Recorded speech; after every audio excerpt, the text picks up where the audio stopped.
What's up, guys? This is episode 3 of this podcast, Fast Break. Luca, Vinny, and me, of course, and let's get started. All right. Well, first topic, we were just talking about this. We're going to just give a rundown of the finals. Game 6 was yesterday. Milwaukee took the dub. So, who wants to start off? Vinny, I'm sure you have a lot to say about it. I want to hear what you have to say. Hit me. First thing and main thing, Devin Booker. I need to say it. So overrated. I don't know if they're ever going to be able to win with him as a guy. I mean, like yesterday specifically, he didn't move the ball at all. I think that really hurt him. Turnovers, terrible shot selection. He was looking for fouls. They weren't going to give him fouls. So I mean, that gave me a question about him. He is young though, so I think he does have time to grow and learn from it. Right. I mean, I think a big thing, and we were talking about this, and I'm pretty adamant on this take that I'm about to share. I think that, this was really, that was the Suns game, at least game 6. Yeah. The Suns definitely were in control of that game for a while. That was their game to win. And Chris Paul was really the only one stepping up. And I think that, he played his heart out this entire series, had a little bit of trouble protecting the ball, but, 19 and 9 assists, that's pretty impressive. But yeah, I agree with you on Booker. And honestly, the more that you were talking about him being overrated, the more I agree with you. I just think he did not step up during the finals. And I think he could have done more, especially in that game 6. He was very disappointing. Him and Ayton, the entire Suns team, it just didn't seem like they played like they wanted it. That's just my opinions on it. That second quarter, that really was the Suns. Really was the Suns game. I don't know what happened. They kind of just choked it. I kind of, surprised seeing Giannis and K-Mid come from a long way. They were the only two that stuck with the team when they were the bottom in the conference, and now they went to the top and then they won the finals. I thought it was crazy. And honestly, I don't think Devin Booker, can ever be a primary guy on the team. I always look at him like a secondary. Compare him to Juju Smith-Schuster. He needs an Antonio Brown. I don't think he can come help in clutch situations or in desperate needs. He just doesn't seem like that guy based off what we've seen. And all those Kobe comparisons, those people look stupid now. They actually look stupid now. For real. Well, you actually brought up a pretty good point that I kind of want to ask both of you. How do you guys feel about the fact that it seems like Milwaukee's the first team in a very long time to be not entirely homegrown, but primarily homegrown in terms of their two big stars, Giannis and Chris Middleton. How do you think that changes the dynamic of this league moving forward? Are you expecting to see more homegrown teams, or are we looking, still big market at free agent attractions, Golden State, Miami, et cetera? How are we feeling about that? I think it changes a bit, especially the buyout market, Drummond or other guys. Obviously, they want to go to LA or Brooklyn. I think we're going to start seeing some buyout guys go to the Bucks, maybe go to smaller teams and try to get a chip. I still think the big markets are gonna dominate. I think they always will, but I think we could be looking at a mini dynasty, maybe another ring in the next 2 years.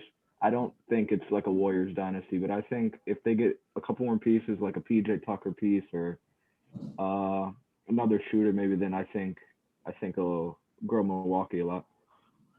Yeah, I think they need more wings, but I like them. I hope the league stays big market. Honestly, I don't want to see the NBA turn into the NFL where people develop more homegrown players, because that just makes it less fun to watch and less exciting. So you're all for the player, the KDs of the world, grouping up with other big time names and big time places. Man.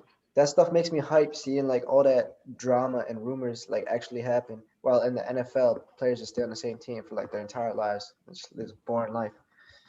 I just think it's kind of cool to see a team like Milwaukee, not a big basketball market. It's not a big basketball city, turn into a huge, the city comes together. You saw outside Pfizer Forum, 65,000 people. That's just crazy to me. And it just really seems like, everybody's rallying around them. I thought it was cool. I like the homegrown stuff. And honestly, while we're on the topic of, small market players, let's talk Giannis for a second, man. Where does this move him? How does this ring in the finals MVP? How does that affect his positioning all time and even just now in the league? Personally, I'm going to share my thoughts and I'll let you all get to yours. I think that personally it puts him in the conversation. I'm not saying necessarily, but you could make an argument that he could be now considered top 12, top 10 all time. That's just where I'm at. Maybe that's pushing it. I don't know. What do you guys think? Yusuf, you can start. I don't think he's placed anywhere top 20 right now, but eventually, with more stats and more trophies, I think he could be our next GOAT. And I think that because Jordan, I'm pretty sure, you guys can correct me if I'm wrong, Jordan didn't win a ring at this age.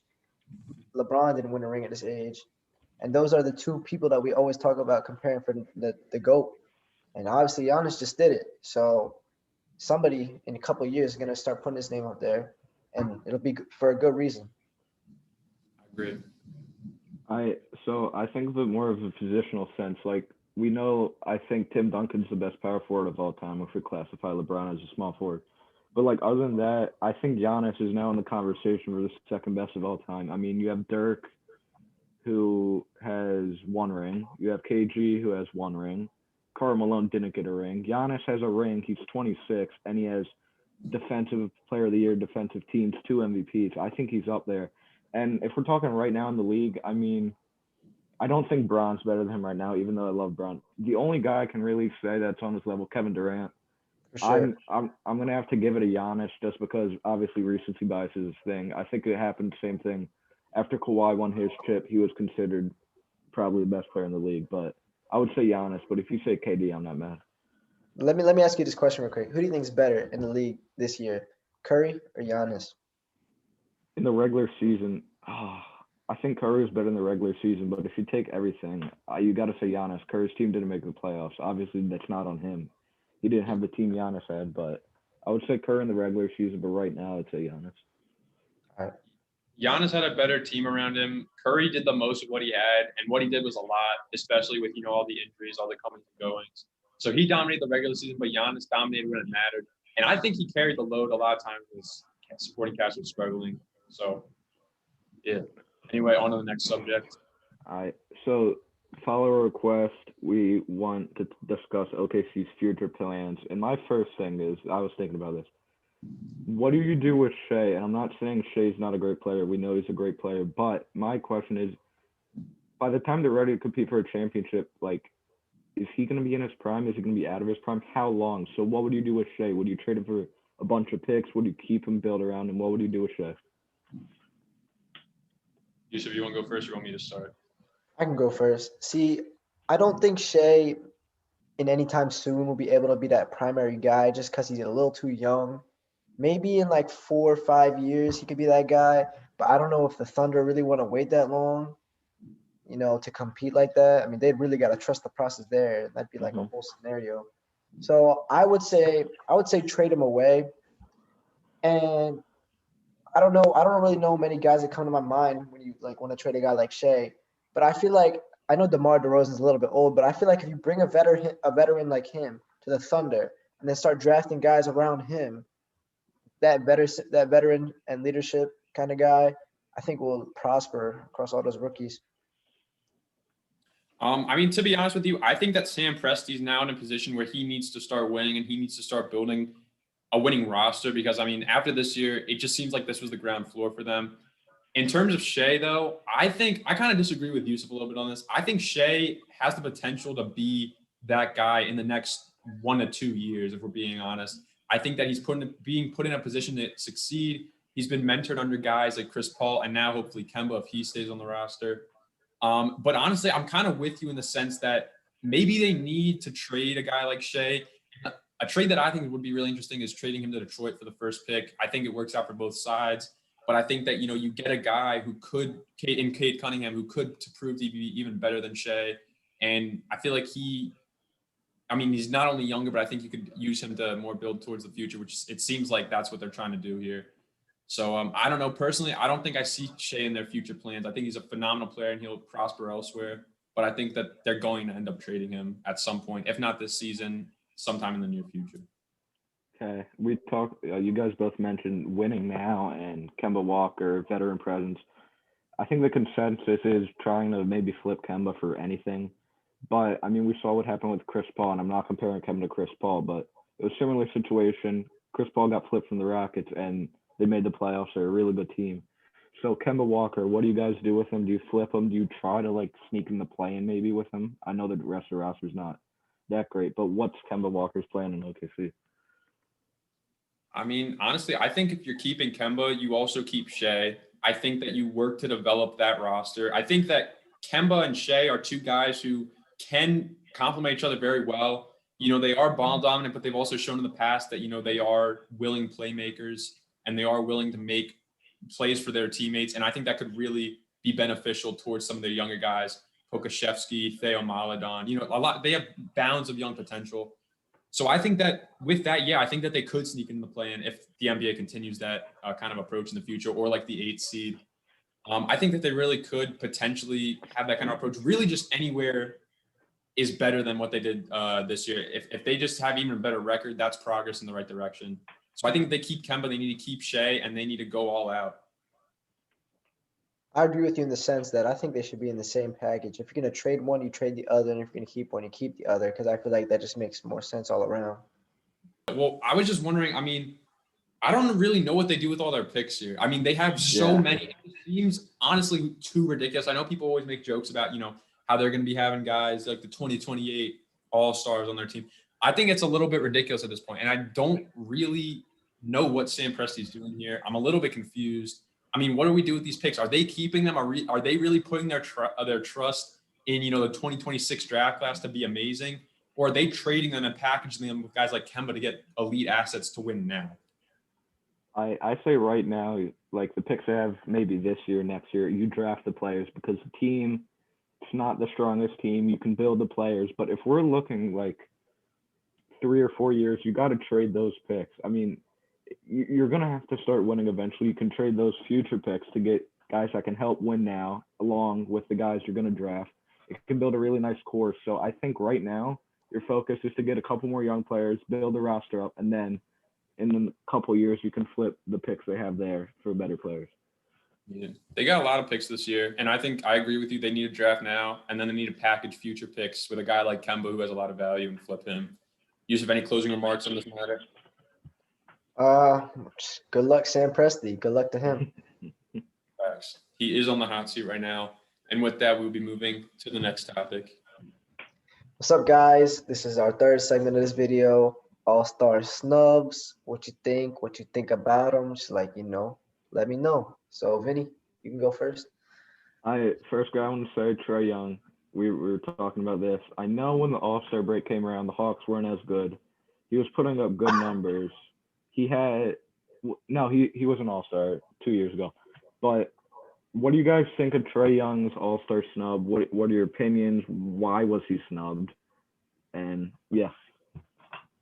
I mean, to be honest with you, he did not have a good early start to the season. The Hawks as a whole didn't. I mean, we all remember when they had Lloyd Pierce. Yeah, Lloyd Pierce. When they had Lloyd Pierce, they were not a good team. They were out of the playoffs. And Trae Young was playing horrible. I remember I had one of my fantasy teams, and I remember how he was just absolutely bricking. He was shooting sub 40 for the first couple of weeks of the season. Just not playing well. So I think that you definitely have to take that into consideration when choosing an All-Star. But now, in hindsight, yeah, I think he should have been, just because of how the Hawks had an amazing turnaround season, an underrated turnaround season with Nate McMillan. I think Trae Young really started to prosper. He really started to work better with guys like, you know, Clint Capella and John Collins off the pick and roll. He turned into one of the best pick and roll guards in the league and was absolutely dominant. And I think the playoffs, you know, I know it's obviously you can't take playoffs into consideration for All-Star, but he really showed how well he gelled with his new teammates and with his team as a whole. But yeah, I mean, I think it could have gone either way. I think he was a big snub, but yeah. I was gonna say, you know, I'm not really a big fan of his play style, but yeah, I think he was snubbed. He was an All-Star last year, right? Yeah. Yeah. So I mean, should have gone back to back because I didn't see no regression from him. He was still the same guy, just a horrible team. Yeah. And I mean, if anything, you know, he just learned how to adapt with his teammates around him. Exactly. Yeah. Another guy I want to bring up. Lot of All-Star snub talk for this guy. Will he ever be an All-Star? Should he have been an All-Star in the past? CJ McCollum. This year, I know he was hurt a bit.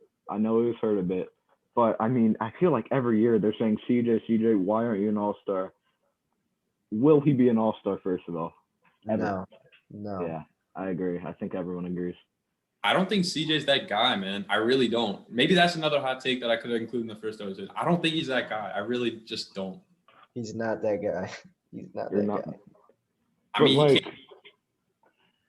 do you have to really be that guy to be an All-Star, though, is my point. Obviously, CJ's not a number one option. We know that. But I just feel like every year everyone's like, CJ, oh my God, he got snubbed. So it has to come from somewhere. Well, think about it like this. He's not the primary player, so you can't be saying, oh, Trae Young. He's a secondary player. And their team still was not that great. Same with the Hawks, right? So Trae Young was snubbed because he was the primary player on a not so good team. This guy, CJ McCollum, he's a secondary player on a not so good team. So I don't think he should, have talks for it. And I mean, I know he's a secondary option scoring wise, but I mean, I watched quite a bit of Portland games. I would say Nurkic was even more impactful than CJ, man. I'm gonna be completely honest with you. Vinny, I see your face. I know you maybe disagree with that, but I gotta be honest. I think CJ just completely works off of Dame, and I think that can sometimes be hurtful to them. I mean, if Dame's not playing, I don't think CJ can really be all that impactful. I did look it up once. He does average like 28 points actually when Dame doesn't play. And I don't know how that's possible. Maybe I'm sleeping on him in the past, but this season, I know that when I was watching him play, he was feeding entirely off Dame's talent pretty much. He couldn't create for himself. He's a terrible defender. And I think that a guy like Nurkic was just all around way more impactful in helping Dame rather than taking away from Dame's spotlight. So I think that him not being an all-star was completely deserved. I think that he still has a lot of work to do, to be honest with you. I got a snub for you guys. Ready? Oh, Tobias Harris. He was a snub, dude. He really was. Okay, I'm gonna pull up the East roster from this year, and you tell me who you would put him over. Okay, first guy, Giannis. You're not putting him over Giannis. Nope. Skip the starters. You're not putting him over any of the starters. Jaylen Brown. No. Yeah. Vucevic. Maybe.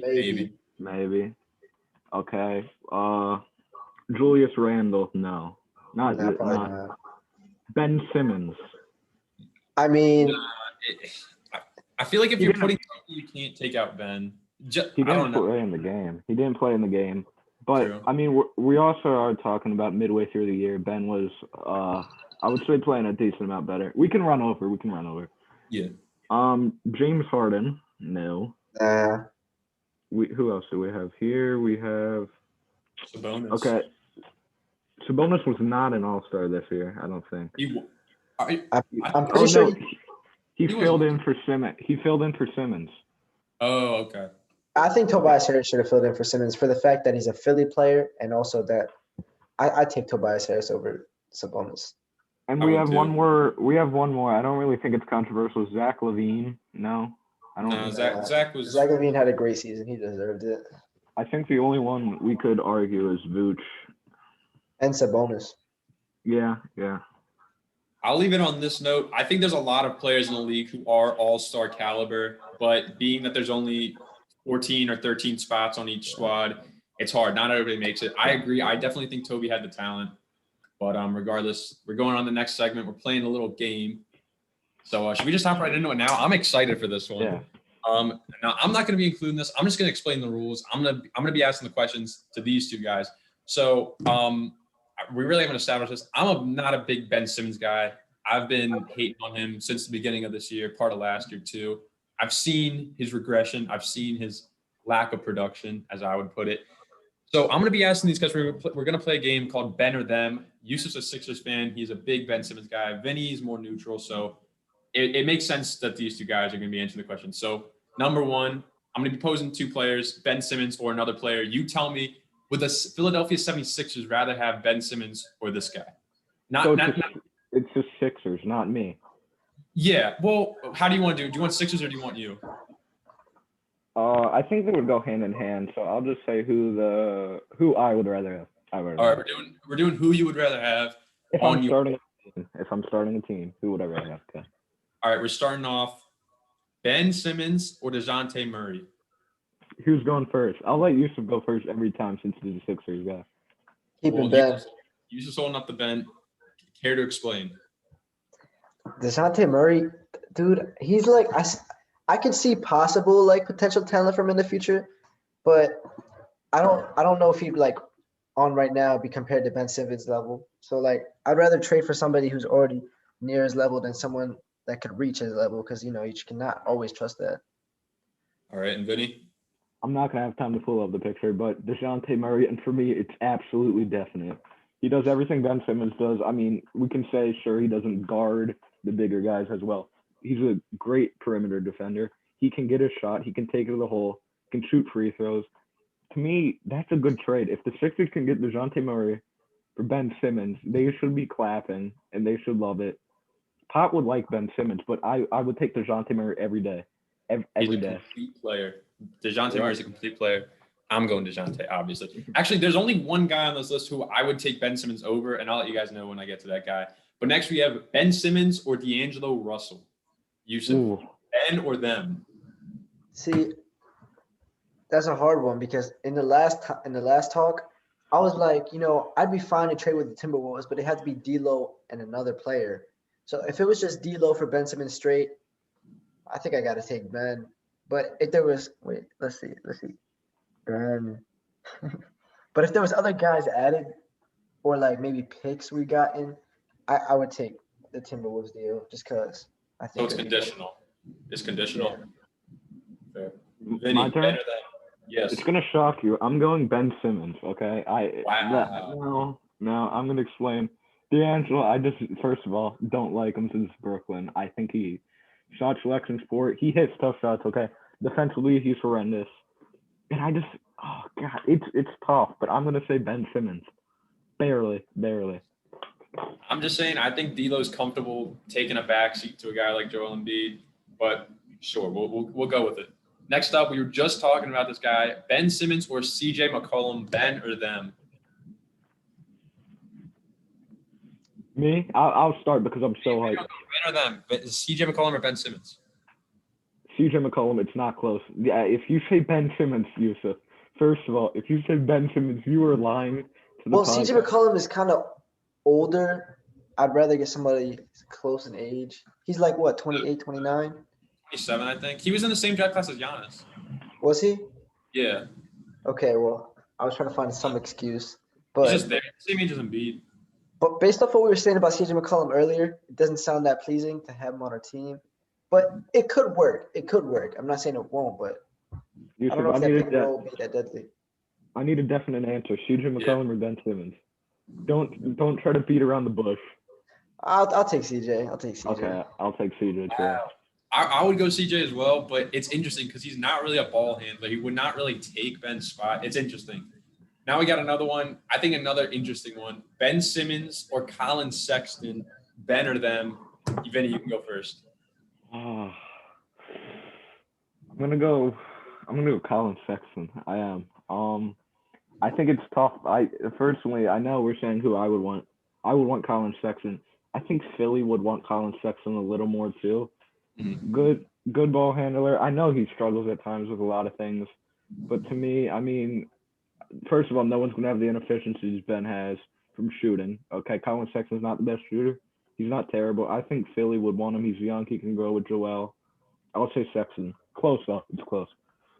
Yusuf, Ben or them? I'm gonna take them, for the fact that if we had Colin Sexton, we'd be known as Sexseed. So I feel like that'd be dope. And also, he's a tough defender. He's got a tough mindset. I don't know if he's all that great a defender, but he gives me like Patrick Beverly vibes when it comes to defense. He's got that mentality. So I like that about him. And I know he's not a great shooter, but he's really fast. So I feel like he'd be deadly on a pick and roll anyways. So I'll take Sexseed. Yeah, Yusuf took the words right out of my mouth, actually. I was going to say he's going to bring that grit. And I think that's what some of you guys really need. And plus, I think the stigmata around him is kind of unjustified. I think that if he got a new start in Philadelphia, he'd be great. All right, now this is the one that I actually am going Ben on. Ben Simmons or Victor Oladipo, Ben or them? Yusuf, I'll let you start this time. Ben. Fair. Victor Oladipo disappointed me on the Rockets. He's just disappointing in general now. He used to be good on the Pacers. I'll give that to him, but I don't. After that injury, just not the same Oladipo. Mm-hmm. Vinny. Unanimous sweep. I'm going Ben Simmons. Victor on Pacers wouldn't be close. Obviously, injuries, inefficiencies. Just don't like his game. Ever since the ACL, I think he's just been a bit off. He was good in Indiana after that for a bit, but I'm going Ben. Yeah, I mean, I can see an argument either way. I think that if you're taking healthy Victor Oladipo, I think he's Ben Simmons, but better in every regard. But he's just been in so many different situations now. He's not the same guy. And then last but not least, Ben Simmons or RJ Barrett, Ben or them, Yusuf, for the last take. Hit me. Taking Ben Simmons. RJ Barrett is too inconsistent. Show up the picture one more time. I don't really like him that much. I think he's a little, not ready yet to be that guy for us. So I'm taking Ben Simmons, honestly. I'm taking RJ. I liked him at the beginning of the year. I know Luka didn't, but he grew onto him. I'm gonna take RJ. He's young. He can defend, kind of. I mean, he's okay. He can shoot. He's a streaky shooter. He can drop. He can do a bit of everything. I think him and Embiid. That would be an interesting fit. But I'm just gonna take RJ. And you know what? I've came up with one on the spot, right in the dome, right now. We've talked about this with Luka. You're gonna say it's not close. I get it. I want to see what Yusuf says. So right now, Ben or them, Ben Simmons or Malcolm Brogdon. Oh, Brogdon. I thought you were gonna say Lonzo. All right, Yusuf, you can go. Let me see real quick. Do you know how old that man is, by the way? What you just come up? He just comes up with 2014 draft class, I think.